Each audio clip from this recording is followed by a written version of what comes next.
الشيطان الرجيم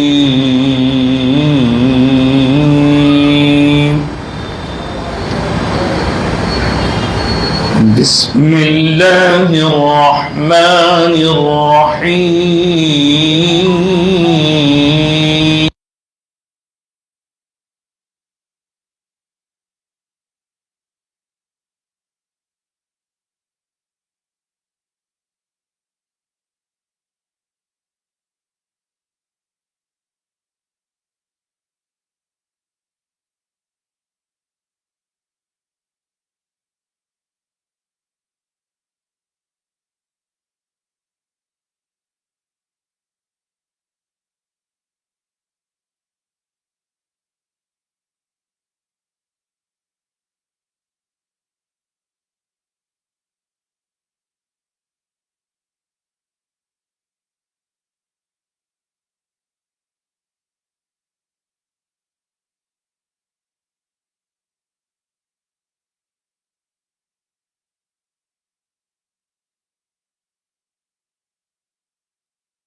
کی تفصیل آئی ہے.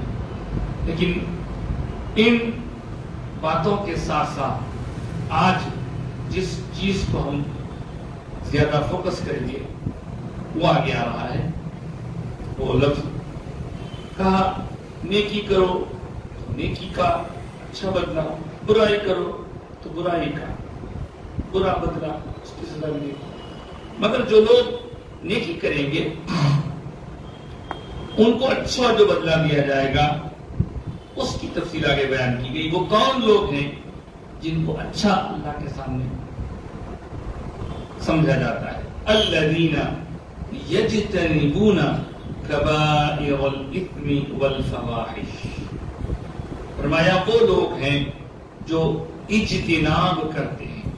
اجتناب کرنا یعنی اپنے آپ کو بچانا، اپنے آپ کو اس سے الگ کر لینا، اپنے آپ کو علیحدہ کر لینا اس جس سے کبائر الاثم. یہ جو کبائر الاثم ہے اس لفظ پر آج ہم فوکس کریں گے. یہ کبائر بنا ہے کبیر سے. کبائر کبیر سے بنا ہے. کبیر کا مطلب ہے بڑا، اور اثم یہ ایک ایسا لفظ ہے جو سین سے لکھا جائے تو نام ہوتا ہے. آپ کا اسم شریف کیا ہے؟ اسم، الف سین میم اسم. لیکن وہی اگر الف کے بعد سین آنے کے بجائے سے آ جائے، 3 نقطوں والا الف بے سے جو آ جائے تو اس کا تلفظ ہوگا اسم. اور وہ اسم کے معنی ہو گناہ. اسم گناہ، اسم نام، سین سے نام، سا سے گناہ. ایک حرف کی تبدیلی سے معنی بدل جاتے ہیں. تو یہاں کا بڑے بڑے گناہوں سے جو اپنے آپ کو بچاتے ہیں، اور والفواحش اور گندی باتوں سے اپنے آپ کو بچاتے ہیں، بری باتوں سے اپنے آپ کو بچاتے ہیں. الا اللمم، ہاں مگر تھوڑے تھوڑے چھوٹے موٹے کام ہو جاتے ہیں.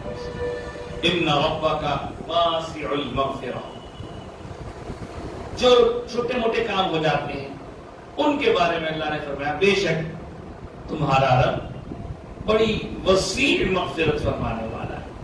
معافی کے بارے میں اس کا بہت وسعت کے ساتھ معافی کا معاملہ وہ کیا کرتا ہے. آگے فرمایا هو اعلم بکم، اور ایسا نہیں ہے کہ وہ تم سے بے خبر ہے، وہ تم کو خوب جانتا ہے.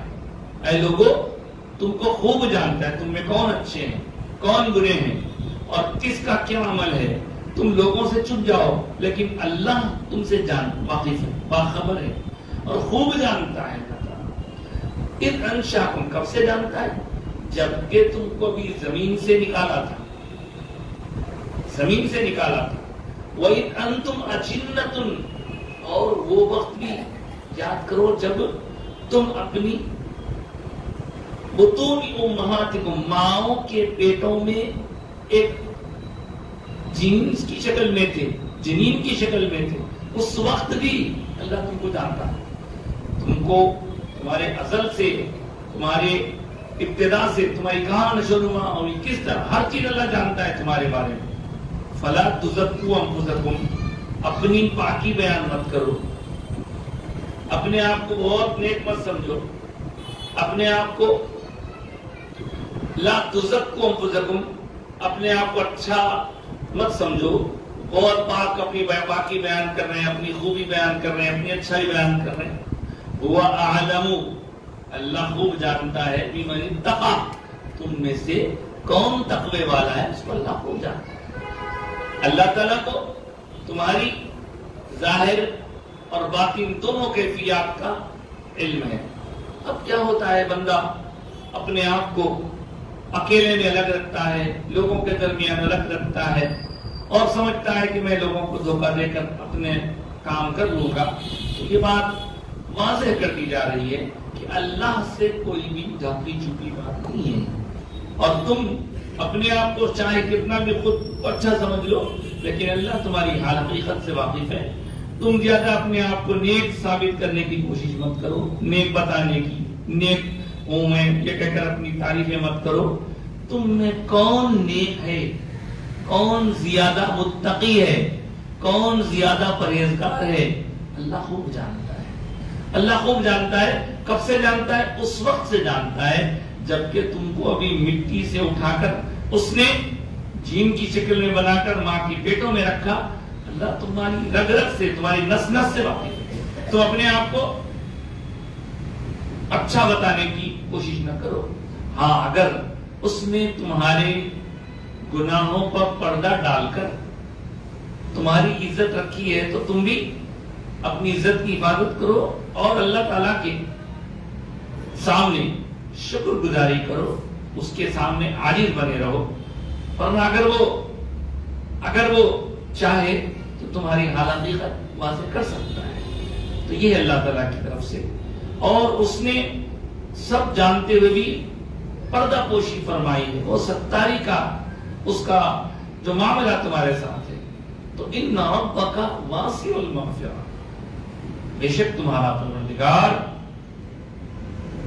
خوب کھول کے مغفرت کرنے والا، وسعت کے ساتھ مغفرت فرمانے والا. تو جو مین ورڈ آج کی گفتگو میں آیا ہے اس پر میں توجہ دینا چاہوں گا کہ سب آسمان و زمین میں جو کچھ ہے اللہ کی ملکیت ہے، اور اللہ تعالیٰ دنیا میں ہم کو بھیج دیا ہے، بھیج کر بتا دیا کہ اچھا برا نیک بد، اچھے کو اختیار کرو اس کا اچھا بدلہ، برے کو. پھر جن اچھے لوگوں کی اچھی جزا، اچھی ثواب دینے کی بات ہوئی، ان کو یہاں پر کھول کے بیان کیا کہ وہ کون لوگ ہیں. وہ ایسے لوگ ہیں جو اپنے آپ کو بچاتے ہیں. یجتنبون کبائر الاثم، جو لوگ بچاتے ہیں اپنے آپ کو برے یعنی بڑے گناہوں سے. ہم جو سمجھتے ہیں گناہ تو گناہ ہی ہے. اب کیا گناہ میں بھی چھوٹا بڑا ہوتا ہے؟ تو علماء نے اس کی تشریح کرتے ہوئے فرمایا کہ ہر گناہ گناہ ہی ہے، ہر گناہ ہی ہے. اس کا اثر پڑے گا ضرور، لیکن جن گناہوں کو خاص طور سے رسول پاک صلی اللہ علیہ وآلہ وسلم نے نشاندہی فرمائی کہ یہ گناہ بہت بڑا گناہ ہے، ان گناہوں کو کبائر میں شامل کیا جاتا ہے خاص طور سے. اب ہم جب تقسیم کرنے بیٹھیں گے کہ کون سا گناہ چھوٹا ہے کون سا گناہ بڑا ہے، تو وہ حدیث ہمیں یاد آتی ہے. حضور نے ارشاد فرمایا کہ بندے کسی گناہ کو چھوٹا سمجھ کر مت کر. کیا خبر کہ یہ چھوٹا گناہ ہی بہت بڑے تیرے تباہی کا سبب بن جائے. گناہ ہی. ایک مرتبہ ایک شخص کو پکڑ لیا گیا، پکڑ کے اس پر زبردستی کی گئی. زبردستی کرتے ہوئے اس سے کہا گیا کہ یا تو 3 میں سے ایک کام کر، یا آدمی کا قتل کر دے، یا کسی عورت کے ساتھ بدکاری کر، یا شراب. تین میں سے کوئی آپشن ہے. تو دیکھیے وہ تینوں بھی گناہ ایک سے بڑھ کے، یہ بھی بڑا ہے وہ بھی بڑا ہے یہ بھی بڑا ہے. تو وہ اپنے طور پر اگر سوچتا، صحیح طور پر سوچتا تو بھائی میں کچھ بھی نہیں کرتا، یہ بھی غلط ہے وہ بھی غلط ہے یہ بھی غلط ہے. لیکن اس کے دل میں شیطان نے بات ڈالی، دیکھو قتل بڑا گناہ ہے، زناکاری بدکاری بڑا گناہ ہے، دونوں سے اگر کمپیئر کیا جائے تو شراب چھوٹا گناہ ہے.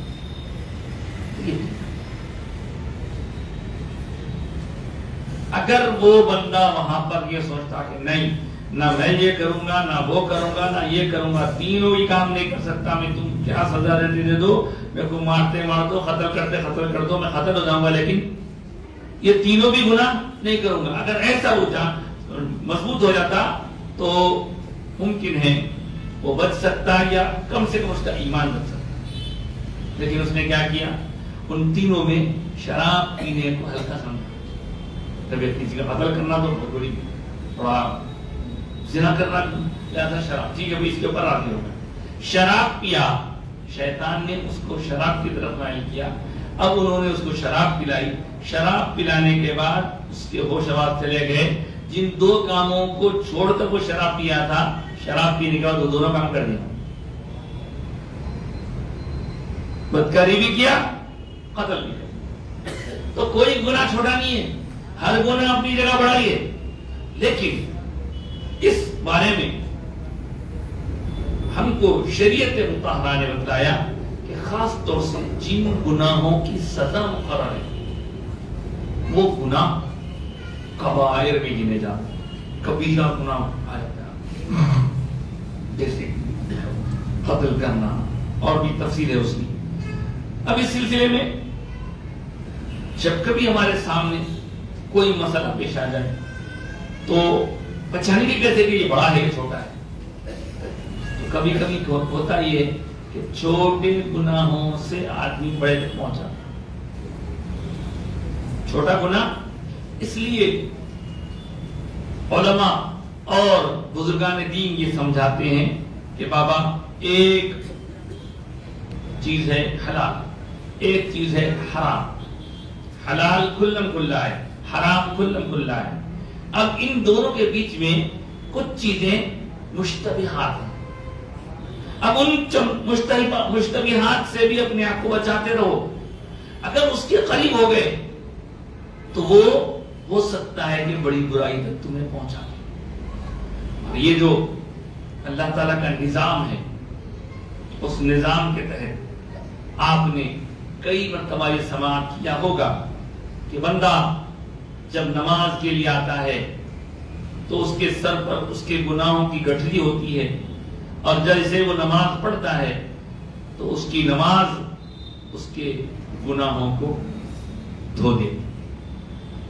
وضو کرنے والا جب وضو کرتا ہے تو وضو کرتے وقت اس کے جسم کے جس اعضاء کو وہ دھوتا ہے، اس اعضاء کے ذریعے پانی جب گرتا ہے تو وہ پانی گناہوں کو لے کر یہ آپ نے سنا ہے. وہ حدیث مشہور ہے کہ میرے آقا سرکار دو عالم صلی اللہ علیہ وآلہ وسلم نے ارشاد فرمایا کہ درخت کو خوب زور سے حرکت دی. صحابہ کو دکھایا دیکھو میں نے درخت کو جب ہلایا اس سے کیا نتیجہ ہوا. صحابہ عرض کرنے لگے حضور آپ کے درخت کو حرکت دینے سے پتے گر رہے ہیں. ارشاد ہوا کہ جس طرح درخت کے پتے گر رہے ہیں اس کو حرکت دینے پر، اسی طرح نماز پڑھنے والا جب نماز پڑھتا ہے تو اس کے گناہ بھی اسی طرح جھڑ جاتے ہیں. لیکن اس کے علاوہ اور بھی سنا آپ نے کہ بھئی ایک نماز اور دوسری نماز کے بیچ میں جو گناہ ہوئے تھے وہ گناہ ظہر کے بعد عصر تک جو گناہ ہوئے عصر پڑھنے سے معاف ہو جاتے ہیں. عصر کے بعد جو گناہ ہوئے اس کو اگر مغرب کی نماز اوپر جماعت پڑھا تو مغرب کی نماز پڑھنے سے اس کے گناہ گر جاتے ہیں. مغرب اور عشاء کے بیچ میں جو چھوٹے موٹے گناہ ہوئے وہ دھل جاتے ہیں. پھر بتایا جاتا ہے کہ ایک جمعہ سے دوسرے جمعہ کے بیچ میں جو گناہ ہوتے ہیں وہ اگر اہتمام کر کے جمعہ کی نماز پڑھ لے اچھی طرح اہتمام کر کے تو ایسی صورت میں اس کا وہ گناہوں سے وہ پاک ہو جاتا ہے. پھر ایک بات یہ بھی ارشاد فرمایا کہ رمضان جب آتا ہے تو ایک رمضان گیا، دوسرے رمضان آنے کے بیچ میں جو گناہ ہوئے تھے رمضان کے عبادات کرنے کی وجہ سے وہ گناہ دھل جاتے. تو یہ گناہوں کے دھلنے کی بات ایک طرف ہو رہی ہے. پھر یہ کیا ہے تو بتایا یہ گیا کہ جتنے اس طرح کے ارشادات ہیں جس میں گناہوں کے دھلنے کی، گناہوں کے جھڑنے کی، گناہوں کے معاف ہو جانے کی بات ہے، وہ سب چھوٹے گناہ ہیں، صغیرہ گناہ ہیں. عربی میں صغیر کہتے ہیں چھوٹے کو اور کبیر کہتے ہیں بڑے. وہ سب چھوٹے گناہ ہیں، بڑے گناہ نہیں ہوتے. اب کوئی کسی کا خدا نخواستہ قتل قتل کر دے گا اور آگے کہے گا کہ میں نے نماز پڑھ لی ہے، میرے وہ قتل کرنے کا جو گناہ تھا وہ دھل گیا. نہیں، ایسا نہیں ہونے والا. کوئی کسی کے ساتھ جھوٹا الزام اس پر ڈال دے، بہتان لگا دے، اس پر اس کو بدنام کر دے اور آ کر کہے کہ صاحب میں نے نماز پڑھ لی. نمازیں، یہ روزے، یہ ساری چیزیں یقیناً آپ کے لیے لازم ہیں، ضروری ہیں، اور ان سے گناہوں کا دھلنا بھی حدیث میں آیا ہے. لیکن اس کی تفصیل بیان کرتے ہوئے ہم کو بتایا گیا کہ یہاں چھوٹے گناہ. اب بڑے گناہ کون سے ہیں؟ بڑے گناہ وہ ہیں جن کی شریعت میں حد مقرر ہے. اچھا، کس کی حد مقرر ہے؟ جس کی یہاں پر اب کوئی اسلامی جو حکومت ہے وہ تو یہاں نہیں ہے. جہاں اسلامی حکومت ہوگی وہاں پر پورا نظام، عدالت کا نظام اسی انداز کا ہوگا، اور وہاں کوئی بھی اگر گناہ کرے گا تو اس کو اس گناہ پر سزا دی جائے گی. جیسے اگر کسی نے قتل کیا تو اس کے بدلے میں قتل ہوگا یا اس کی دیت دینی ہوگی، یا کوئی اگر زناکاری کرے تو اس کو سنسار کرنا ہے، شادی شدہ زناکاری کرے تو سنسار کرنا ہے. نہیں، اگر غیر شادی شدہ سے اس طرح کی بدکاری ہو جائے تو اس کو کوڑے مارنا ہے. کسی پاک دامن عورت پر کسی نے تہمت لگا دی، جھوٹی تہمت لگا دی کہ اس نے ایسا ایسا کیا تھا، تو اس غلط تہمت پر بھی اس کو سزا ہے. تو جتنے ایسے کام، چوری کیا، چوری ثابت ہو جائے تو ہاتھ کاٹ دینا ہے. تو جتنے ایسے کام ہیں جس میں حد مقرر ہوتی ہے ان کاموں کو بعض لوگوں نے کبیرہ گناہ کہا. لیکن ان سب چیزوں کی تفصیل ہم کیوں آخر سنتے سناتے ہیں؟ اللہ تعالیٰ نے ہمیں بیان فرمایا، قرآن، حدیث، دین کی دیگر کتب ہمیں بتاتی ہیں، اس لیے کہ ہمیں اپنے آپ کو بچانا ہے. اپنے آپ کو الذین یجتنبون کبائر الاثم والفواحش کے یہ ارشاد سے پتا چلا کہ ہمیں اپنے آپ کو گناہوں سے بچنا ہے. جو لوگ بچیں گے وہی اللہ تعالیٰ کی طرف سے انعام پائیں. اب اس کا ایک دوسرا پہلو یہ بھی ہے جو سورہ نساء میں ایک آیت آئی ہے کہ اگر تم لوگ، اللہ پاک فرما رہا ہے، ان تجتنبوا کبائر ما تنہون، اگر تم اپنے آپ کو بچاؤ گے ان بڑے گناہوں سے جن سے تمہیں منع کیا گیا ہے، تو نکفر عنکم سیئاتکم، تو تمہارے چھوٹے موٹے گناہ ہم معاف کریں گے، وندخلکم مدخلا کریما، اور تمہیں ایک بہت ہی عزت والے گھر میں داخل فرمائیں. تو ہم کو بڑے گناہوں سے بچنے کی تاکید کی گئی. پھر یہ چھوٹے گناہ کیسے ہو رہے ہیں ہم سے؟ تو بتلایا گا کہ بندہ کچھ انجانے میں بھی گناہوں میں پڑ جاتا نہ جانتے، اور اس کے بعد پھر وہ پریشان ہونے لگتا. اس لیے جو ہم سے اپنے گناہوں کو بچانے کی قدرت اللہ تعالیٰ نے ہم کو دی ہے، اس کا استعمال کرتے ہوئے اپنے آپ کو بچائیں. شدید قسم کے جو گناہ ہیں اور جس کی وجہ سے بہت بڑے مسائل پیدا ہو جاتے ہیں، ان سے اپنے آپ کو بچائیں. اور ان میں ماں باپ کی نافرمانی بھی ایک بڑا گناہ ہے. یہ چھوٹا موٹا گناہ نہیں ہے. ماں باپ کو آپ معمولی سمجھیں گے، بڑا گناہ ہے. اور اس ایسے بڑے گناہوں کی توبہ اس وقت تک نہیں ہوگی جب تک کہ جس کا آپ نے گناہ کیا ہے وہ خود معاف نہ کر دے. پھر اس کے ساتھ ساتھ جیسے کہ اس میں بتایا گیا کہ بندوں کے متعلق جو حقوق ہیں ان حقوق کی ادائیگی میں جو کوتاہی ہوگی، اس کوتاہی کا بھی اللہ تعالیٰ اس وقت تک معاف نہیں کرے گا اس کوتاہی کو جب تک کہ بندہ وہ حق ادا نہ کرے. تو بہرحال آج کی گفتگو میں ہم جس چیز کو ڈسکس کر رہے ہیں وہ ہے کبیرہ گناہوں کی فہرست. بہت بڑے بڑے گناہ ہیں صاحب، ان گناہوں سے انسان کو اپنے آپ کو بچانا ہے.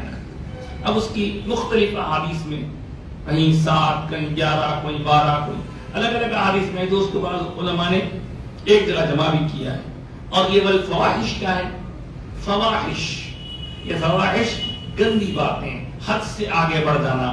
تو اس طرح کی چیزوں سے اپنے آپ کو بچانا ہے. کب تک بچانا ہے؟ ایک اور آیت ہے جو سورہ تغابن میں آئی ہے، فاتقوا اللہ ما استطعتم. تم جتنا اپنے اندر سکت رکھتے ہو اس مناسبت سے اپنے آپ کو گناہوں سے بچایا کرو. اب دیکھیں اس بارے میں بعض علماء نے بڑے اچھے کام کیے اور ان کاموں کے ذریعے سے ہم کو بہت ساری چیزوں کے بارے میں محنت کرنے کے بجائے بہت کم محنت سے معلوم ہو جاتا ہے. ایک بزرگ گزرے ہیں جن کا نام ہے حضرت علامہ ذہبی، بہت مشہور بزرگ ہیں اور یہ 673 ہجری کے ہیں، یعنی تقریباً 700-800 سال پرانے بزرگ ہیں. یہ بزرگ ایک کتاب لکھی، ان کا منشا یہ تھا اسی آیت مبارکہ کو ڈسکس کرتے ہوئے یعنی فوکس کرتے ہوئے اس کتاب کا نام رکھا کتاب الکبائر. اور اس میں انہوں نے ان پورے گناہوں کی تفصیل لکھی کہ یہ بڑا ہے، پھر اس کے بارے میں تفصیلات اور بھی لکھی. تو آج میں آپ کے سامنے صرف ان گناہوں کا خالی نام پڑھتا ہوں جن کو کبائر شمار کیا گیا، کبیرہ گناہ. ان کی جب تک توبہ نہیں ہوئی تب تک آپ اللہ کے پاس سے پکڑ سے نہیں بچ سکتے. ان میں سب سے پہلے نمبر پر ہے اللہ تعالیٰ کے ساتھ کسی کو شریک ٹھہرانا، شرک. یہ شرک سب سے بڑا گناہ ہے. اس گناہ کی جو نحوست ہے وہ ہم دیکھ رہے ہیں کہ موجودہ دور میں نہ چاہتے ہوئے بھی ہماری نسلوں کے قریب آ رہے ہیں یہ شرک کے اثرات. جی ہاں، کبھی ہمارے گھروں میں ہم ٹی وی لگا رہے ہیں تو اس کے اندر ان کے بھجنا چل رہے ہیں، کبھی کچھ ہمارے استعمال کی چیزوں پہ، ہمارے برتنے کی چیزوں پر ان کی تصاویر ہیں جن کو وہ لوگ جھوٹے معبود مانتے ہیں. پانی پئیں گے، پانی کی شیشے کے اوپر بھی منڈیاں ہیں، اگربتی کے اوپر بھی ان کے منڈیاں ہیں. تو ان ایسے چیزوں سے اپنے آپ کو بچائیے. یہ چیزیں دیکھتے ہی پہلے ہم ہوتا ہے کہ ایک قسم کی بے چینی اور کنراہٹ محسوس ہوتی ہے، لیکن بار بار آپ دیکھیں گے تو وہ چیز، اس سے جو نفرت کا آپ کا احساس ہے وہ ختم ہو جائے. تو یہ چیزوں کو دور. اس کے ساتھ شرک کی ایک دوسری قسم یہ بھی بتائی کہ عبادات کو اللہ کی خاطر کرنے کے بجائے اس میں بندے کو شریک کرنا، ریاکاری جس کو کہتے ہیں، وہ بھی ایک طرح کی شرک کی قسم بتائی گئی. پہلا ہوا شرک. پھر دوسرا جو کبیرہ گناہ ہے وہ ہے انسان کا قتل. کسی بھی انسان کا قتل، ناحق قتل تو ناحق ہی ہوتا ہے. اب بولیں گے حق پر بھی کوئی قتل ہوتا ہے، تو اگر کسی حکومت کی طرف سے کسی کو اس کی سزا کے طور پر پھانسی دی جا رہی تو وہ ایک الگ بات ہے، لیکن کسی اور کی جان لینے کا آپ کو حق نہیں ہے. یہ کبیرہ گناہ ہے.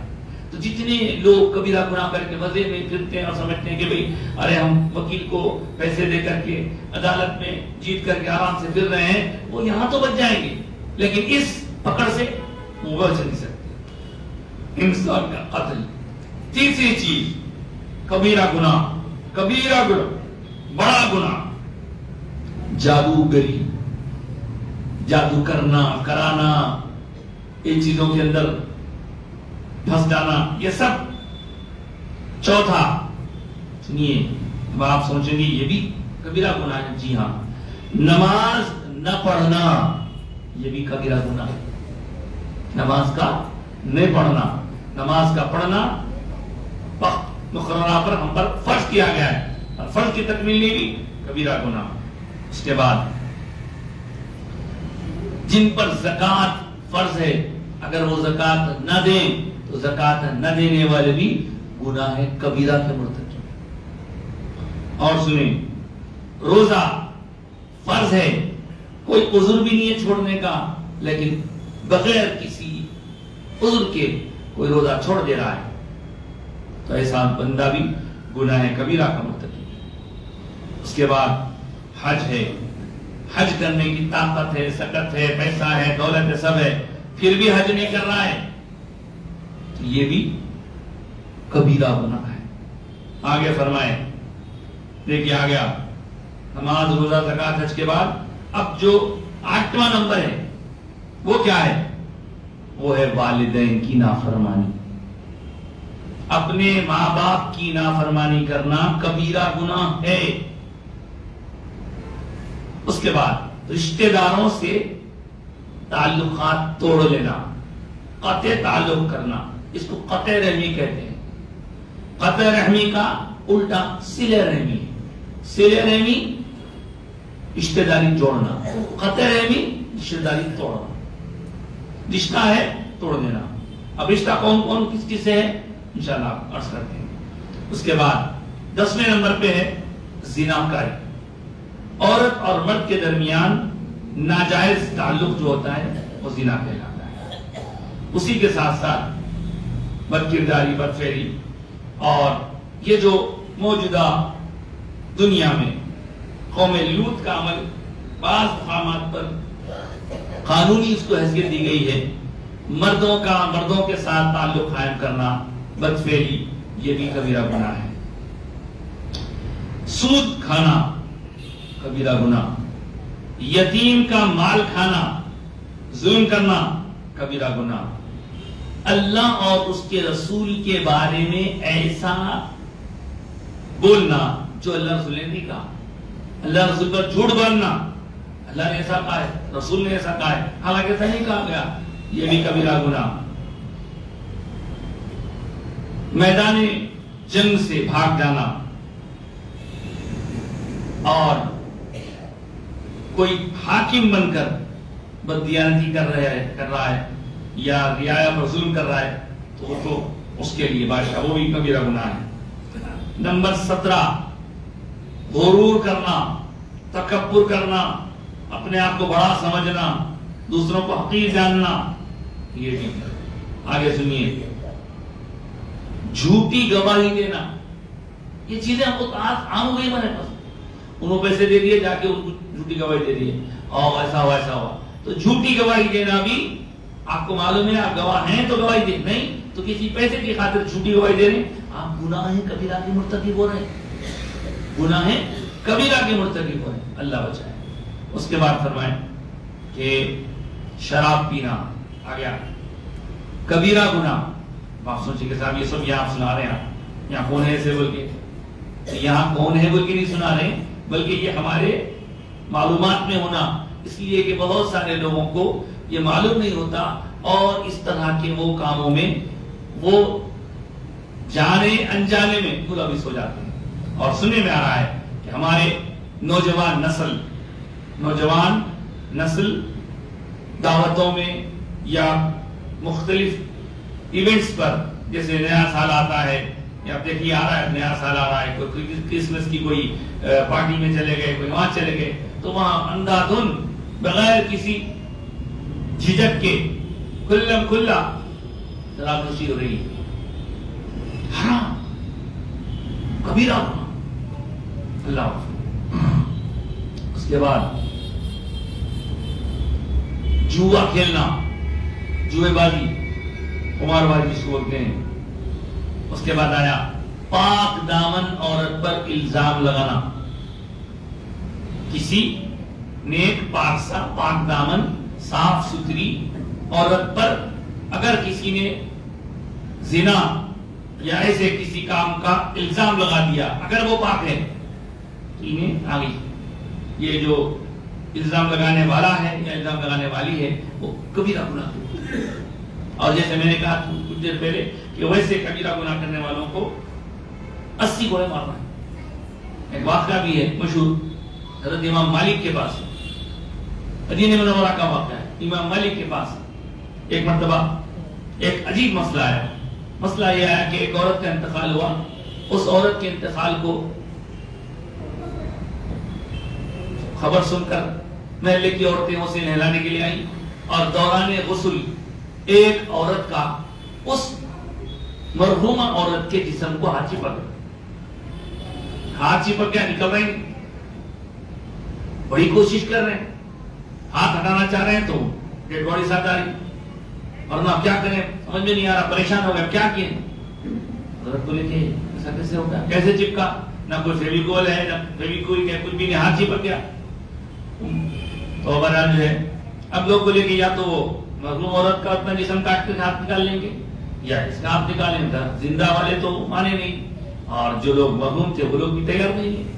آخرکار آپ کے پاس مسئلہ آیا تو آپ نے کہا کہ ٹھیک ہے، ذرا اس عورت سے پوچھو جو نہلا رہی تھی، اس سے پوچھو کہ کیا اس نے کوئی ایسی بات کہی ہے عورت کے بارے میں؟ تو پوچھنے پر اس نے کہا کہ ہاں، میں نے نہلاتے کہا تھا کہ پتہ نہیں اس کا کس چیز سے تعلق تھا۔ اللہ لگا دی الزام اس کے، اچھا کہ کیا تجھے معلوم تھا کہ وہ اسی تھی؟ میں نے لوگوں سے سنی تھی۔ تو جب وہ خاتون انتقال کر گئی ہے، وہ اپنی صفائی پیش نہیں کر سکتی، تو نے ایسا کیا، لہذا اب اللہ تعالیٰ تجھے سزا دے رہا ہے۔ کہا اس نے ایک پاک دامن عورت پر جھوٹی تہمت لگائی ہے، وہ ہاتھ نکالنے کا بعد میں قصہ دیکھیں گے، پہلے اس کو 80 کوڑے مارو۔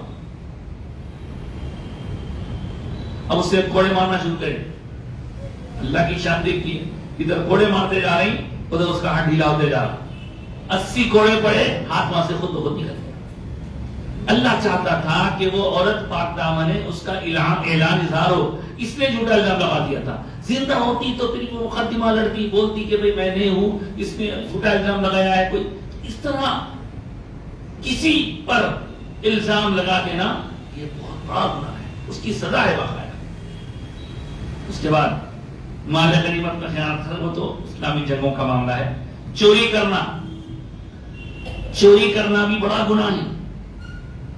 ڈاکہ زنی کرنا، چوری کرنے سے ہاتھ کاٹتے ہیں۔ ڈاکہ زنی، کسی کے گھروں میں جا کے آپ جو ہے کسی کو ڈرا دھمکا کے یا راستے میں چھین جھپٹ کر کے مار توڑ کے کوئی چیز چھین لے رہے ہیں، نہیں، کبیرہ گناہ۔ جھوٹی قسم کھانا، آپ کو معلوم ہے صحیح کیا ہے، پھر بھی آپ جھوٹی قسم کھا رہے ہیں، کبیرہ گناہ۔ یہ سب چیزیں اس میں شامل۔ آگے فرمایا کسی پر ظلم کرنا یا ظلم کرنے والوں کا ساتھ دینا، اور حرام کھانا یہ بھی گناہ کبیرہ ہے۔ خودکشی کرنا، اپنے آپ کو ہلاکت میں ڈالنا، جھوٹ کی کثرت اور رشوت لینا سب حرام۔ مردوں اور عورتوں کا ایک دوسرے کا انداز اختیار کرنا، مرد عورتوں جیسا انداز اختیار کریں اور عورتیں مردوں جیسا انداز اختیار کریں، چال چلن، بات چیت، گفتگو، ایسے چیزوں کو بھی گناہ کبیرہ میں شامل کیا گیا ہے۔ اور پیشاب سے نہ بچنا، دیکھیں نا کیسی چیزیں، ریاکاری اور دنیا پانے کے لیے علم کا سیکھنا، دنیا کے لیے جو ہم سیکھیں اپنے آپ کو سدھارنے کے لیے، اور خیانت کرنا، مال کوئی رکھا گیا اس کے اندر خیانت چوری کر لینا، احسان جتانا، کسی پر احسان کر کے احسان جتانا وہ بھی غلط۔ تقدیر کو جھٹلانا، اللہ نے تقدیر بنائی ہے اس پر یقین رکھنا ہمارے لیے لازم ہے، اگر کسی نے اس کا انکار کیا تو ایسوں کے لیے بھی گناہ کبیرہ۔ لوگوں کی پوشیدہ باتیں سننا، کوئی اگر راز کی باتیں آپس میں ہو رہی ہیں تو ان کو سننا وہ بھی اس میں بتایا گیا گناہ کبیرہ میں چغلی کھانا، ادھر سے جا کے ادھر لگانا، ادھر سے ادھر لگانا، لعنت بھیجنا، لعنت جس کے اوپر بھیجنا ہے وہ بھیجے تو ٹھیک، ورنہ اگر جس پر لعنت نے بھیجی، جس پر لعنت بھیجی وہ اس قابل نہیں تھا تو پھر آپ کے لیے مسئلہ ہے۔ دھوکہ دینا یہ سب کبیرہ ہے، کبیرہ گناہ ہے۔ وعدہ پورا نہ کرنا، وعدہ خلافی کرنا، نجومیوں اور کاہنوں سے تصدیق کرنا۔ نجومی کیا ہوتے ہیں؟ یہ جو طوطے کا پال، وہ پنڈت کرنے جا رہے ہیں، جا کے بات کیا ہے، دیکھو بھائی میری جنم کٹلی میں کیا ہے، وہ کون سا ستارہ کہاں ہے، کدھر ہے، یہ سب چیزوں سے بھی ایمان خراب ہو جاتا ہے، یہ بھی گناہ کبیرہ ہے۔ ہتھیلیاں دکھانا پتا چلتا ہے۔ عورت کا اپنے خاوند کی نافرمانی کرنا یہ بھی گناہ کبیرہ ہے۔ تصویر بنانا گناہ کبیرہ، ماتم کرنا گناہ کبیرہ، بغاوت و سرکشی کرنا گناہ کبیرہ۔ دیکھ رہے ہیں، کمزوروں پر یا جانوروں پر ظلم و زیادتی کرنا، پڑوسی کو تکلیف دینا، یہ سب گناہ کبیرہ ہے۔ اور گالی گلوچ کرنا مسلمانوں کا، لوگوں کو اذیت دینا، ظلم کرنا۔ اس کے ساتھ ساتھ اور ایک چیز آگے دیکھیے، اپنی تہبند شلوار یا پینٹ کا بطور تکبر ٹخنوں سے نیچے لٹکانا یہ بھی گناہ کبیرہ ہے۔ مردوں کا ریشم پہننا، سونا پہننا، جان بوجھ کر اپنے آپ کو کسی اور آدمی سے منسوب کرنا، یعنی آپ اس طرح کی باتیں سنتے ہوں گے کہ کوئی صاحب کسی کا بچہ گود لے لیے اور انہوں نے اس بچے کا نام اپنے طور پر لیا کر یہ میرا بیٹا ہے، حالانکہ اس کا بیٹا نہیں ہے، اس کا پالا ہوا ہے، اور وہ بچے کے والد کے نام کے طور پر بھی ہم اس کا حقیقی والد کا نام لکھیں گے، یہ نام نہیں لکھا جا سکتا۔ تو یہ بھی اس میں اگر کوئی بندہ بیٹا کسی کا ہے اور میں کسی اور کا بیٹا بتا رہا ہے تو ایسی صورت میں یہ بھی گناہ کبیرہ ہے۔ غیر اللہ کے نام پر ذبح کرنا، ظاہر ہے جب بھی مسلمان ذبح کریں گے بسم اللہ اللہ اکبر کہہ کر ذبح کریں گے، اور جو اس سے ہٹ کے کچھ اور کہہ کے ذبح کرے اللہ اکبر۔ ناپ تول میں کمی کرنا یہ بھی گناہ کبیرہ ہے۔ اللہ کے خفیہ تدبیر سے بے خوف ہونا یہ بھی گناہ کبیرہ ہے۔ حضرت علامہ ذہبی نے جو لکھا ہے وہ سناؤں، کسی عذر کے بغیر نماز کو جماعت کے ساتھ نہ پڑھنا، یعنی نماز مردوں کے لیے با جماعت پڑھنا لازم ہے، مجبوری ہے تو بات الگ ہے۔ تو اگر کوئی کسی عذر کے بغیر کسی عذر کے بغیر کوئی وجہ کے نماز کو باجماعت نہیں پڑھتا تو اس کو بھی یہاں کبیرہ گناہوں میں شامل کیا گیا۔ جمعہ اور جماعت کی نماز کو مسلسل چھوڑنا یہ بھی گناہ کبیرہ ہے۔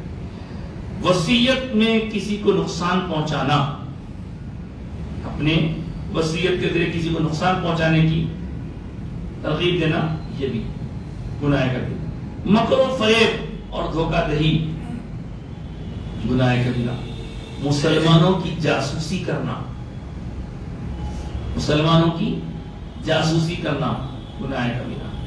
آخر میں بتائے کہ حضور کے صحابہ کرام کے ساتھ نامناسب انداز اختیار کرنا، صحابہ کرام کو برا بھلا کہنا یہ بھی گناہ کبیرہ ہے۔ حضور کے صحابہ، حضور کے اہل بیت سب قابل ادب، قابل تعظیم، قابل تکریم اور قابل احترام ہے۔ اگر کوئی صحابہ کرام کے یہ اہل تشیع روافض وغیرہ کا کام ہے، یہ ان لوگوں کا کام ہے، لیکن کوئی سچا مسلمان صحابہ کی شان میں بے ادبی، بدتمیزی، گستاخی کرے تو ظاہر سی بات ہے یہ اس کے لیے گناہ ہے کبیرہ ہوگا۔ تو یہ آج جو میں نے تفصیلات آپ کے سامنے رکھی، اس کا مقصد یہ ہے کہ ہمارے کانوں میں یہ باتیں پڑتی رہیں کہ بھئی یہ چیز غلط ہے، یہ بھی غلط ہے، یہ بھی غلط ہے، یہ بھی غلط ہے۔ ظاہر ہوتی ساری چیزیں زبانی طور پر تو بولنا ممکن نہیں تھا، اس لیے مجھے آپ کی خدمت میں رکھنے کے لیے کافی وقت بھی لگا۔ تو یہ گناہوں سے اپنے آپ کو بچانا، اور کون کتنا بچتا ہے گناہوں سے، یہ میں اپنے منہ سے کہہ لوں یا کوئی اپنے منہ سے کہہ لے، اس کی کوئی ویلیو نہیں ہے۔ اللہ خود جانتا ہے کہ تم میں کون کتنا پرہیزگار ہے۔ اللہ اعلم بمن اتقى، اللہ خوب جانتا ہے کہ تم میں کون کتنا زیادہ متقی اور پرہیزگار ہے۔ اور اللہ کے نزدیک کسی کے مرتبے والے ہونے کا اصل جو اہم معیار ہے وہ تقویٰ ہے۔ پیسے کی بنیاد پر کوئی اللہ کے نزدیک، مال کی بنیاد پر، جائیداد کی بنیاد پر اللہ کے نزدیک اونچے مرتبے لانا ہوتا ہے، شادیوں کی بنیاد پر، اولادوں کی بنیاد پر، دکانوں کی بنیاد پر، باغوں کی بنیاد پر نہیں۔ اللہ کے نزدیک اگر کوئی بلند مرتبے والا ہے تو کہا ان اکرمکم عند اللہ اتقاکم، اللہ کے نزدیک تم میں سے زیادہ قابل قدر وہ ہے جو تم میں زیادہ متقی پرہیزگار ہے۔ تو اس طرح آج کی گفتگو سے ہم کو یہ معلوم ہوا کہ ہمیں اپنے آپ کو زندگی میں گناہوں سے بچانا ہے، اور ان گناہوں کی دو قسمیں ہیں، ایک صغیرہ ہے، ایک کبیرہ ہے۔ صغیرہ چھوٹی موٹی باتیں، ہماری نمازوں، ہمارے روزوں، جمعہ پڑھنے یا رمضان باقاعدگی کے ساتھ، پابندی کے ساتھ روزے رکھنے سے پھر بھی وہ دھل سکتی ہیں۔ لیکن جو بڑے گناہ ہیں جن کا کیا ذکر کیا گیا، تقریباً 60 کے قریب گناہ گنائے گئے، ان گناہوں کا اگر ارتکاب ہم سے ہوتا ہے تو یہ ہمارے لیے بہت زیادہ فکر کی بات ہے۔ اور اس کے باوجود ہم کیا کرتے ہیں، ہم بڑے مزے میں رہتے ہیں کہ ارے ہم سے تو کچھ ہوا ہی نہیں، ہم تو کچھ کہہ رہے ہی نہیں۔ تو ایسی صورت میں ہر بندے کو اپنی طرف اپنے بارے میں جاننا ضروری ہے۔ چلیے آج کی گفتگو یہیں ختم کرتے ہیں، اور آج کی حدیث پاک آپ کی خدمت میں رکھتے ہیں۔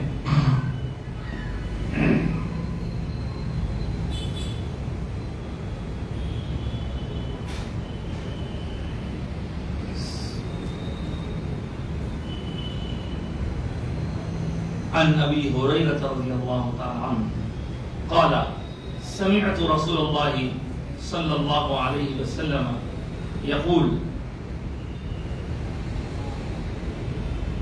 لئن یغدو احدکم فیحطب على ظهره فیتصدق به ویستغنی به من الناس خیر له من ان یسأل رجلا اعطاه او منعه ذلك فإن اليد العليا أفضل من اليد السفلى وابدأ بمن تعول۔ صحیح مسلم کی روایت ہے، حضرت ابو ہریرہ رضی اللہ تعالیٰ عنہ اس کے راوی ہیں۔ وہ فرماتے ہیں کہ سرکار دو عالم صلی اللہ علیہ وسلم نے ارشاد فرمایا کہ تم میں سے کوئی شخص صبح کو نکلے، اپنی پیٹھ پر لکڑیاں اکٹھی کرے اور اس سے صدقہ کرے اور لوگوں کے عطیوں سے بے نیاز ہو جائے، وہ آدمی اس سے بہتر ہے کہ کسی آدمی سے وہ مانگ کر لے۔ دیکھیے اس حدیث میں مانگنے، سوال کرنے یا اگر آپ کہیں تو بھیک مانگنے کی مذمت ہے۔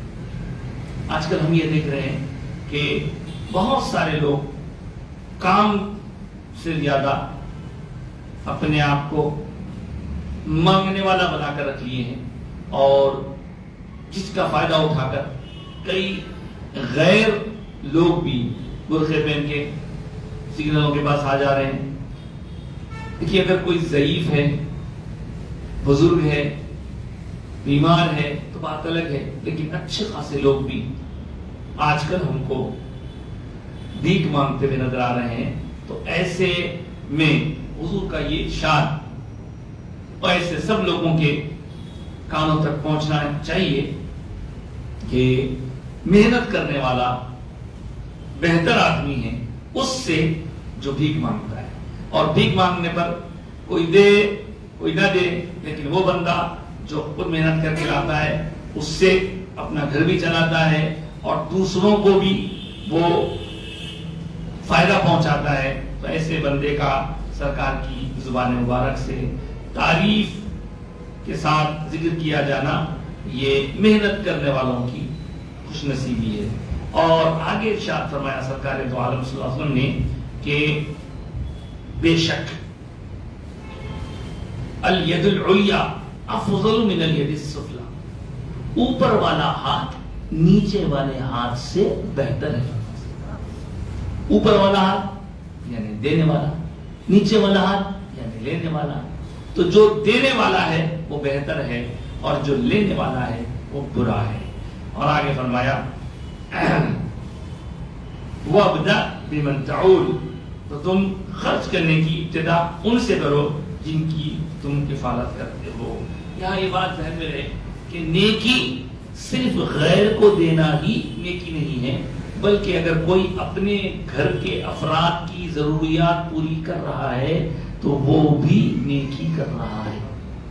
اپنے گھر کی ضروریات کی تکمیل کے لیے کوئی کچھ گھر میں دے رہا ہے تو یہ کوئی اس کا بیکار کام نہیں ہے، یہ بہت اہم کام ہے اور یہ اس کے لیے نیکی لکھا جائے گا. تو یہ ساری باتیں ہمارے معاشرے میں آج کل سننے سنانے کی ضرورت ہے. آج کی حدیث پاک مکمل ہو گئی. البتہ آج کا فقہی مسئلہ سماعت فرما لیجیے. آج کل ہم دیکھ رہے ہیں کہ سردی بڑھتی جا رہی ہے. ایسے میں کبھی کبھی نوجوان بھی سردی کا بہانہ بنا کر نماز کے لیے بغیر وضو تیمم سے کام چلانا چاہ رہے ہیں. تو یہ بات ذہن میں رکھنے کی ہے کہ تیمم وہی لوگ کر سکتے ہیں جن کو کوئی نہ کوئی عذر لاحق ہے. اگر عذر نہیں ہے تو آپ کو وضو کرنا ہو، اور عذر یا ضعیف ہیں، بیمار ہیں، ٹھنڈا پانی استعمال نہیں کر سکتے، گرم پانی استعمال کیجیے. تو اس طرح وضو نہ کرتے ہوئے صرف تیمم کر لینا کم سے کم نوجوانوں کے لیے تو اجازت نہیں ہو سکتی. بزرگ حضرات ہیں، کوئی مرض کا ڈر ہے، کوئی کسی کو فالج ہو جانے کا ڈر ہے، باہر نکلتے، وہ بات الگ ہے. لیکن ہم دیکھ رہے ہیں کہ بہت سے لوگ اس کا نادرست استعمال کر رہے ہیں. اب رہا سوال، جو لوگ تیمم کرنا چاہ رہے ہیں، بزرگ ہیں یا خواتین ہیں، وہ کیسا تیمم کریں؟ تو تیمم کے اندر ایک چیز خاص ہوتی ہے، نیت. آپ نیت کریں پہلے کہ تیمم کس کے لیے کر رہے ہیں آپ، کیونکہ تیمم دو طرح کا ہوتا ہے. ایک تیمم وہ ہوتا ہے جو وضو کے بدلے میں ہوتا ہے، اور ایک تیمم وہ ہوتا ہے جو غسل کے بدلے میں ہوتا ہے. آپ کو پاکیزگی حاصل ہے، وضو نہیں ہے، اور آپ ایسے میں تیمم کرنا چاہ رہے ہیں تو آپ یہ تو نیت کریں کہ میں وضو کا بدل، وضو کا الٹرنیٹ تیمم کر رہا ہوں، اور دو وقت ہاتھ ماریں گے مٹی گرد دیوار پر مار کے، ایک مرتبہ چہرہ پھیر لیں گے، دوسری مرتبہ ہاتھوں پہ پھیر لیں گے. لیکن اگر کوئی بندہ رات کے وقت میں بڑی ناپاکی سے دوچار ہو جائے اور وہ اس وقت پانی نہ ہونے کی وجہ سے فوری طور پر صاف ستھرا نہیں ہو سکتا، تو غسل کا بدل بھی تیمم ہوتا ہے. لیکن غسل کا بدل تیمم جب ہو تو اس وقت کیا کریں گے؟ آپ سوچیں گے صاحب اس وقت مجھے پورے جسم پہ ہاتھ پھیرنا پڑے گا کا؟ نہیں، اتنا ہی نیت بدلی ہے. اللہ میں اپنے غسل کرنے کے موقف میں نہیں ہوں، یا پانی نہیں ہے، میں ویسی حالت سے نہیں رہنا چاہ رہا ہوں، اس لیے غسل کے بدل کے طور پر میں نیت کر رہا ہوں بلکہ تیمم کر لیں گے. اس میں وہی 2 خط ماریں گے اور ایک بار میں چہرے پر پھیر لیں گے, دوسرے بار میں ہاتھ پہ پھیر لیں گے, انشاءاللہ آپ کا تیمم ہو جائے گا. لیکن تیمم وہی لوگ کریں گے جو عذر والے ہیں, جن کو کوئی وجہ ہے. بلا وجہ آپ تیمم کر کے کام چلانا چاہیں گے تو اس سے نماز نہیں ہو سکتی. اللہ کی بارگاہ میں دعا ہے کہ مولا تعالیٰ ہماری آج کی گفتگو قبول فرمائے, جو کچھ کہا سنا گیا اسے قبول فرمائے. کہنے سننے کے دوران ہم سے جو کمی کوتاہی لفظ خطا ہوئے سے معاف فرما دے. ہماری جن لوگوں نے ہم سے کہا ہے دعاؤں کے لیے, مولا سب کی جائز مرادیں جائز دعائیں قبول فرما, اور خاص طور سے جو پریشان حال ہیں ان کی پریشانیاں دور فرما دے. جو مصیبتوں میں گرفتار ہیں انہیں مصیبتوں سے چھٹکارا عطا فرما. یا اللہ جو قرضوں میں ڈوبے ہوئے ہیں انہیں قرضوں سے آزاد فرما دے. مالی وسائل جن کے کمزور ہیں طاقتور بنا دے. یا اللہ جو بے روزگار ہیں انہیں روزگار عطا فرما. جو روزگار رکھتے ہیں ان کی روزی روٹی میں ترقی اور برکت عطا فرما, وسعت عطا فرما. اور یا اللہ آج ہم نے جو کبائر کا بیان سنا, اس بیان کے سننے کے بعد ہمیں اپنے آپ کو گناہوں سے بچانے کی طاقت قوت چاہیے, اور وہ تو عطا فرمانے والا ہے. ہم تیری پناہ میں آتے ہیں ہر گناہ سے بچنے کے لیے. تو اپنی پناہ میں ہمیں موقع فراہم فرما, جگہ عطا فرما. یا اللہ گناہوں سے بچنے کی توفیق دے, نیک کام کرنے کی توفیق عطا فرما. جو پڑھتے پڑھاتے ہیں, سنتے سناتے, سیکھتے سکھاتے ہیں, اس کو عملی زندگی میں جاری کرنے والوں میں ہمیں شامل فرما. مولا ہمیں جن لوگوں نے اپنے متعلقہ افراد, بیمار افراد کے لیے دعا کی خواہش کی, ہم ان سب کے لیے دعا کرتے ہیں.